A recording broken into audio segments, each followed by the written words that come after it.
Merhabalar sevgili Burç TV takipçileri. Sizler için tekrardan ikili fallarımdan kapattım. İlk izleyenler için her seferinde anlatıyorum. Yine anlatayım. İki tane fal kapattım. Bunlardan bir tanesini seçin. Kendiniz için olabilir. Eşiniz, çocuklarınız ya da herhangi bir şeye niyet edebilirsiniz. Bu hafta için, bu ay için diyebilirsiniz. Önemli olan niyet.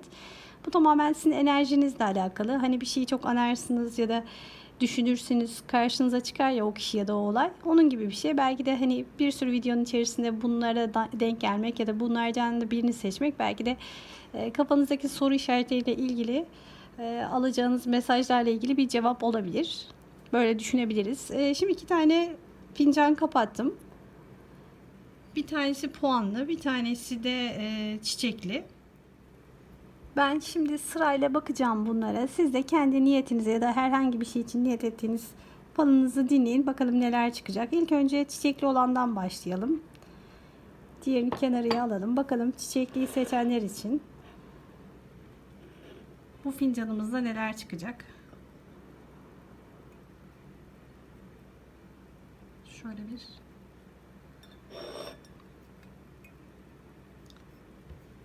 Şöyle bir açayım. Sizler de bir görün. Ben de ilk önce bir bakayım. Şöyle bir. Şimdi ilk dikkatimi çeken şöyle bir sıkıntı varmış da hani böyle bir şey çıkmaya çalıştı, düşmeye çalıştı, düşemedi ama herhalde böyle bir içinizdeki bir sıkıntıyı böyle hemen atlatamayacaksınız ama ya da hani bu çok yakın zamanda da yaşamış olabilirsiniz. Bir süresi var ama bir şeyden sonra, bir döngüden sonra bakın hepsi dışarıya çıktı. İlk başta böyle hani açarken çıkmadı ama hareket halindeydi. Deneyince tekrardan hemen çevirince düştü.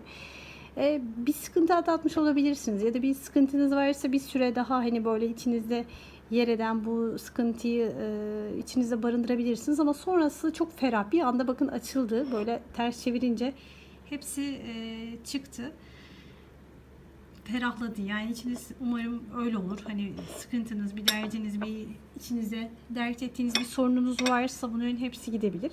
İlk önce dikkatimi çeken bu hane kısmı. İlk önce ben hep buraya bakıyorum.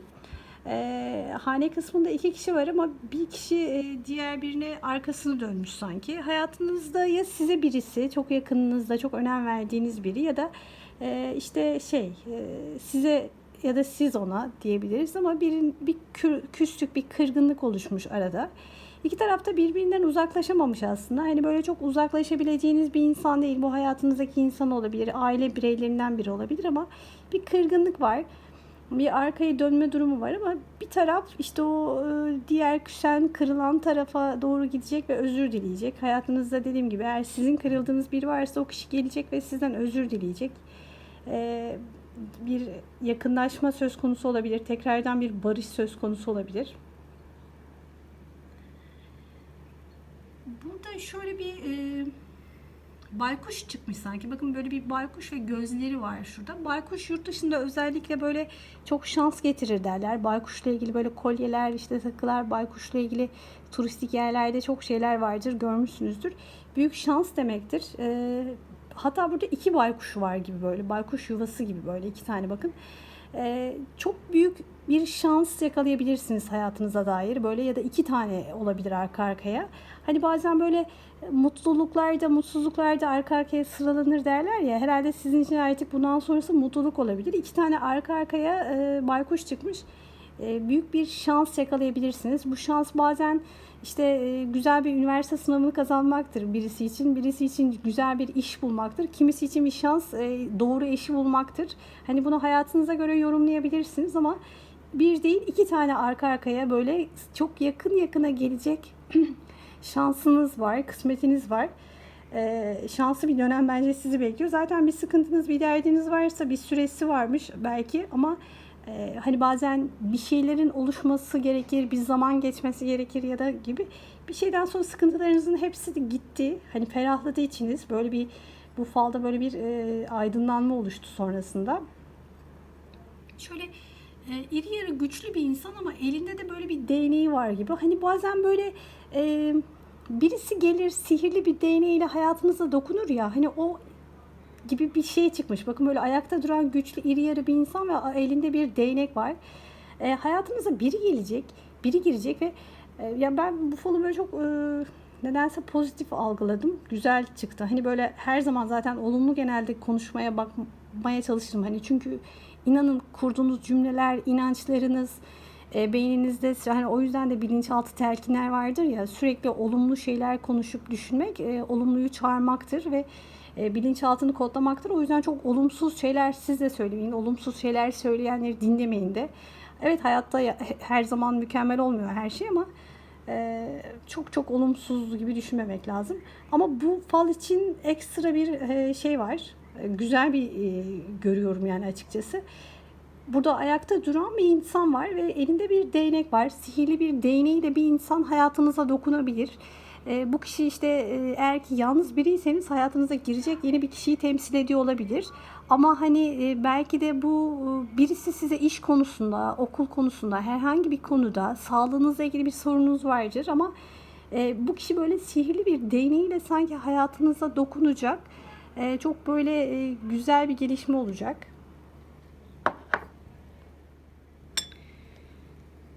Sonra bakalım burada başka neler var.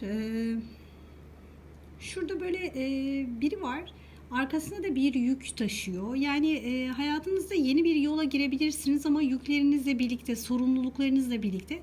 Hani sorumluluklarınızdan sıyrılmayı düşünmeyip onlarla birlikte hayata nasıl devam edebilirimi düşünebilirsiniz. Hani bu şey değil.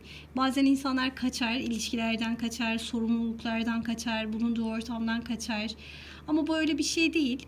Sanki böyle sorumluluklarınızı alarak yeni bir yola girebilirsiniz. Zaten hani geçmişinizi kabullenip sorumluluklarınızı da alarak daha güçlü bir şekilde ayakta duran ve temiz bir aydınlığa doğru yürüyen bir insan çıkmış burada. Büyük ihtimalle şey olacak, yeni bir yol olacak bu sizin için ama çok çok güzel, temiz çıkmış, böyle çok ferah çıkmış. Yeni bir yol izleyeceksiniz. Çok temiz bir yola giden bir insan var. Şurada böyle bir tane deniz kızı gibi bir şey çıkmış, böyle saçları savrulmuş, böyle bir deniz kızı edası var. Bu bir kısmet yine, hani böyle bir mutluluk, bir kısmet. Yani bilmiyorum, bu falda hep böyle güzel şeyler mi görüyorum, bana mı öyle geliyor ama burada şarkı söyleyen bir insan var. Bakın böyle sanki şarkı söyleyip eğlenen insan.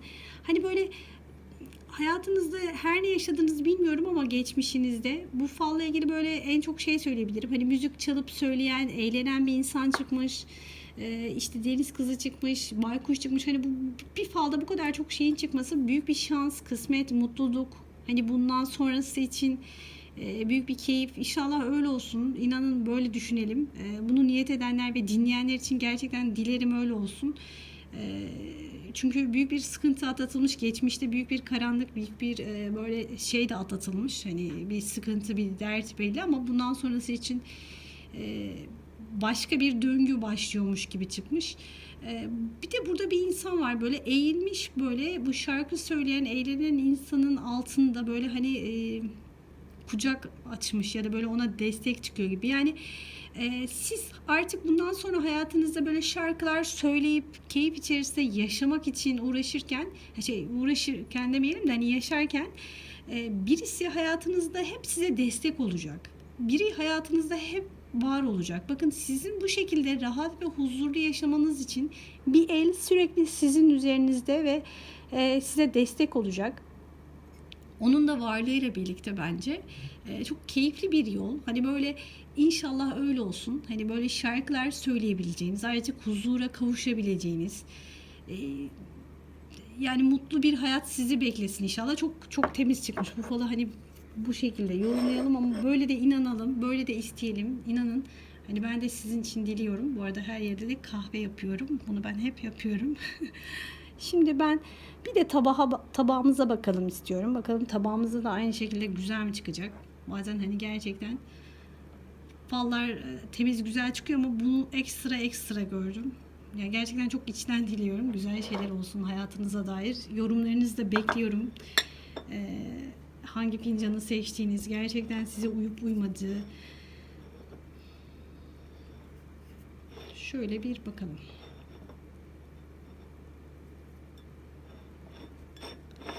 Şurada böyle bir kalp çıkmış bir kere. Böyle bir kalp, kalbinizi heyecanlandıracak, sizi mutlu edecek bir şey yaşayabilirsiniz bu yakın zamanda. Böyle kalp Aşk da olabiliyor bazen. Hani gerçekten büyük bir aşk yakalayabilirsiniz ama bazen de sizi çok heyecanlandıracak, kalbinizi böyle kıpır kıpır yapacak güzel bir gelişme de olabilir.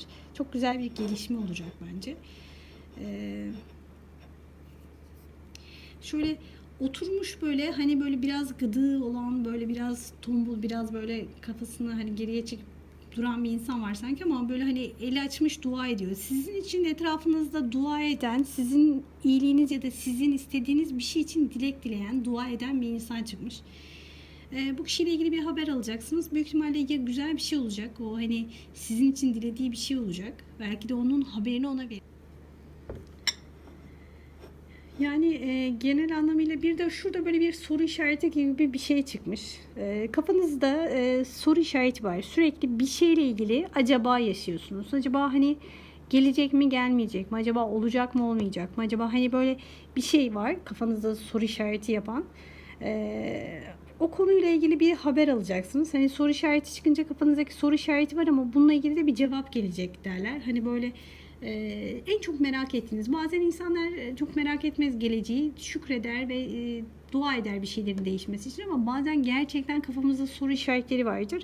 Kafanızda sanki bir şeyin soru işareti var.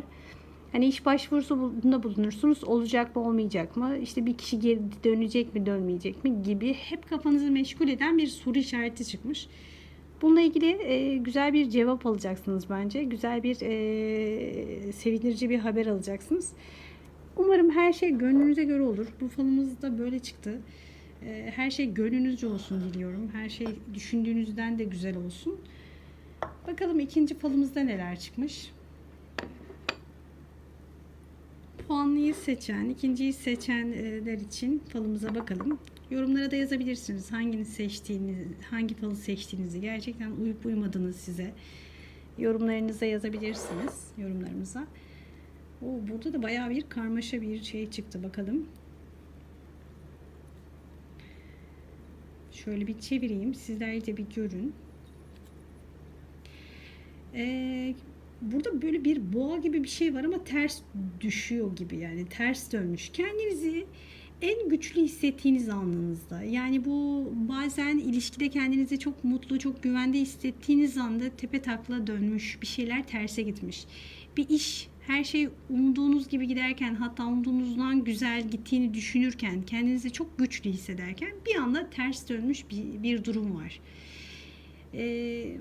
Hayatta bazen hani olur ya, her şey güzel olan ve mutluyken bir şeyler ters gider. Bir şeylerin ters gittiği bir dönem yaşıyor olabilirsiniz. Çok güçlü de olsanız boğuşuyorsunuz, boğa gibi güçlüsünüz hayata karşı ama bir şeyler yolunda gitmiyor. Bir şeyler ters gidiyor gibi. Ve siz hala ısrarla hayata karşı tutunuyorsunuz. Güçlü çıkmışsınız. Burada bir dinozor gibi bir şey çıkmış böyle. Dinozor çıkınca böyle yaşlı derler. Hani dinozor eskiyi temsil eder ya. Çok pişman biri var. Hayatınızda biri var sanki ama bu kişi böyle biraz olgun, yani hani hayatı deneyimlemiş, geçmiş, görmüş.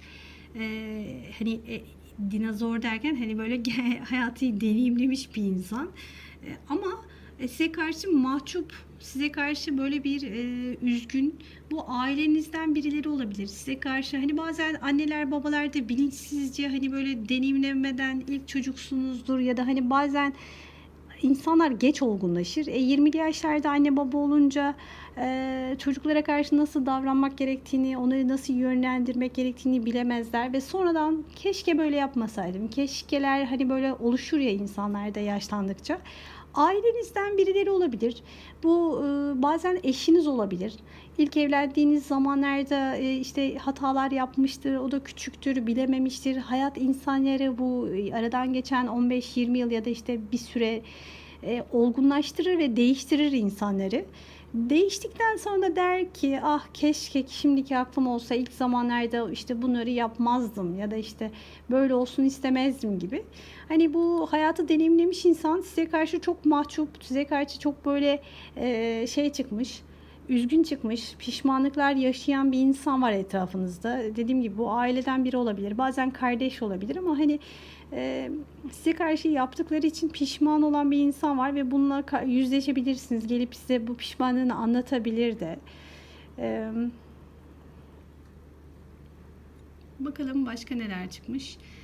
Şurada bir insan var, böyle yani böyle karşılıklı iki insan bir şey konuşuyor daha doğrusu. Hani birisi böyle uzun ince, birisi daha böyle kilolu yuvarlak yüzlü gibi çıkmış. İki kişi karşılıklı bir şey konuşacaksınız. Bu sizin hayatınızla ilgili önemli bir konu sanki. Biriyle böyle bir şey konuşup uzlaşmanız gerekiyor. Hani böyle bir şeyi çözüme kavuşturmanız gerekiyor gibi. Oturup karşılıklı konuşacaksınız. Bu bazen bir arkanızda da böyle bir bina var aslında. Hani böyle bir iş, yani nasıl diyeyim? Bazen iş görüşmesi olabilir bu. Ya da böyle bir miraslık bir konuyu konuşabilirsiniz. Aileden, maddi durumla, parasal bir konuyu ya da işte karı koca çocuklarla ilgili bir gelecekle ilgili yapılması gereken bir şey. Böyle ciddi bir şeyin konuşması var sanki burada. Hani oturup konuşacaksınız ama konuştuğunuz kişiyle ilgili böyle devletle ilgili böyle ya da işte başka böyle miras, para işleri bir şey var sanki arkasında konuştuğunuz. Daha ciddi belgelerle konuşulacak, belki belgelerle oluşabilecek bir konunun konuşması sanki bu. Ama temiz bir konuşma olacak sizin için. Ferah çıkmış. Bakın içi tertemiz çıkmış. Güzel haberler alacaksınız o konuyla ilgili büyük ihtimalle. Böyle bir fırtına kopuyor gibi bir durum var. Böyle hani rüzgarlı, fırtınalı. İçinizde bir yerde fırtınalar kopuyor sanki. Hani böyle yani içinizde bir şey kavruluyor. Bu aşk acısı olabilir. İşte sağlık sorunu yaşıyor olabilirsiniz. Böyle bir şey içinizi kavuruyor. Yani ilişkinizde gitmeyen bir şeyler var. Çözüme kavuşturamadığınız böyle fırtınalı bir dönem çıkmış yüreğinizin ya da bir kısmında. O fırtınalı dönem geçecek. Bakın 2 tane arka arkaya kuşunuz gelecek. Yani böyle kuş var, haber var, yani haberiniz var. Hayatınızda işte böyle o fırtınalı dönemde 2 tane arka arkaya ferahlatıcı haber alacaksınız. Bir süre sonra belki rahatlayacaksınız ama içinize böyle bir fırtına, bir kaos dönemi çıkmış. Bir şeyle ilgili hani demek ki sizi üzen, sıkan, yaralayan bir şey var. Birisi bakın böyle arkasına dönmüş bir insan, burada başka bir insanın eli kolu, yani birine sürekli destek oluyorsunuz. Eliniz, kolunuz, her şeyiniz birinin üzerine. Birine çok fazla sahip çıkmışsınız. Birine çok fazla değer vermişsiniz. Birine olması gerekenden çok daha fazla. Hani böyle bazen elimiz, kolumuz, hayatımız olur. Her şeyle işte çocuktur, bu eştir, arkadaştır ama hani böyle anne babadır ama çok fazla özveride bulunuruz. Ama o kişi değer bilmemiş sanki. Arkasını dönüp gitmiş. Hani birine çok emek verirsiniz. Bazen karşılığını alırsınız ama bu karşılığını alamamışsınız. Sanki arkasını dönüp giden bir insan çıkmış. O kadar her şeyi yapmanıza rağmen, o kadar her şeyi düşünmenize rağmen böyle arkasını dönüp gitmiş biri var ve siz hani böyle yaptıklarınızda kala kalmışsınız gibi. Böyle içinizi sıkan, üzen bir durum oluşmuş. Umarım öyle bir durum varsa da geçici olur. Burada bir karınca gibi bir şey çıkmış. Bakın böyle karınca ve çalışıyor gibi. Karınca berekettir. Hayatınızda bu dönemden sonrasında çok çalışabilirsiniz bir şey için. Çok emek verebilirsiniz. Bu bazen ilişkidir, bazen iş içindir ama karınca da berekettir. Hani çalışacaksınız ama karşılığını alabileceksiniz. Bir iş kurmak istiyor olabilirsiniz, çalışmak istiyor olabilirsiniz. Hayatınızı bundan sonrası aşk, meşk, her şey bir yere kadar ama hayatımı ben artık düzenleyeyim dediğiniz bir noktaya gelmiş olabilirsiniz. Emek verirseniz zaten emeklerin karşılığı emin olun eninde sonunda alınır. Karınca çıkmış. Şeye başlayacaksınız büyük ihtimalle. Hayatınızda artık böyle kendiniz için yapılandırma dönemi.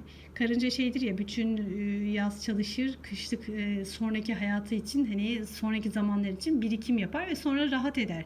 Aslında sanırım sizin için de artık hani böyle ilerleyen zamanlar için şimdi emek verme zamanı. Emek vereceksiniz ama karşılığını bereketli bir şekilde alacaksınız. Güzel bir şekilde. Bakın burada bereketli karıncanın önünde de bir insan ve arkasında da yükünü sırtına almış ve gidiyor. Büyük ihtimalle dediğim gibi bir işe başlarsanız çok emek vereceksiniz ama of deyip hani iyi ki yapmışım, iyi ki çalışmışım deyip böyle sırtınıza yükünüzü alıp gideceksiniz. Ama bu ilişki anlamında bir şeye çok emek verirseniz, birine, bir ilişkiye, o zaman da bu ilişki için iyi ki diyeceksiniz. Çünkü yükünüzü alıp ilerleyeceksiniz ve rahatlama dönemi olacak sizin için. Temiz çıkmış yani genel anlamıyla. Bir de tabağımıza bakalım.